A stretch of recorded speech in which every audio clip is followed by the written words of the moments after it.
नमूना recording studio Rajgir.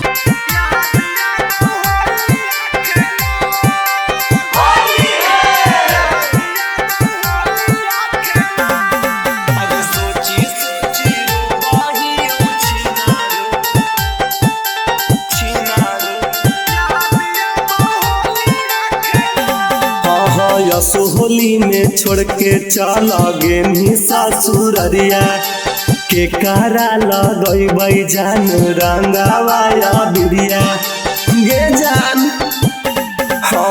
असो होली में छोड़ के चला गे ससुररिया के कारा लगई जान रंगावाया बिरिया। पिचकारी लेके गामे गामे घुमही छौरी कोई गेलौ हमारा बुरा हाल।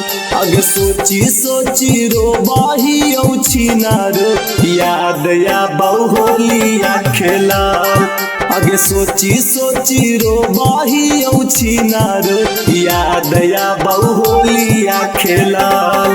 अगे असोहली में छोड़ के चल गे ससुररिया अगे के कारा लगई जानो रंगावाया बिरिया। असोहली में छोड़ के चल गे ससुररिया अगे के कारा लगई जानो रंगावाया बिरिया। पिचकारी लेके गामे गामे घुमही छौरी होई गेलौ हमारा बुरा हाल। अगे सोची सोची रो बही छिनार याद या बहुलिया खेलाल। अगे सोची सोची रो बही छिनार याद या बहुलिया खेलाल।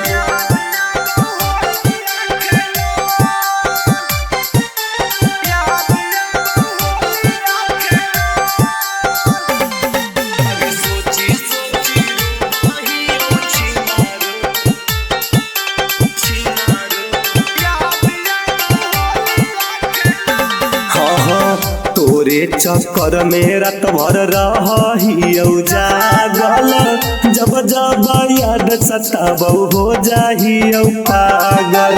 हे गे तोरे चक्कर में रात भर रही जागल जब जब याद सताबौ हो जाही पागल। टेंशन में हमारा तू डाल देनी छौरी तू ता जाके हही खुशहाल। अगे सोची सोची रो बही छिनारो याद या बहुलिया खेलाल। अगे सोची सोची रो बही छिनारो याद या बहुलिया खेलाल।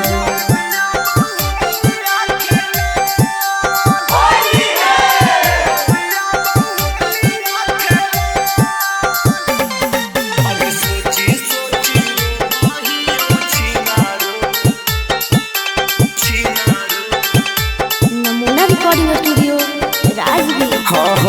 फगुआ में अगुआ चल गे नहीं भातार के भूल गे नी संगे सुतल नैहर के यार के। फगुआ में अगुआ चल गे नहीं भातार के भूल गे नी संगे सुतल नैहर के यार के। हिंदन हिंदुस्तानिया राजस लाल के छौरी कर देनी तू ता बुरा हाल। अगे सोची सोची रो बही छिनारो याद या बहुलिया खेलाल। अगे सोची सोची रो बही छिनारो याद या बहुलिया खेलाल।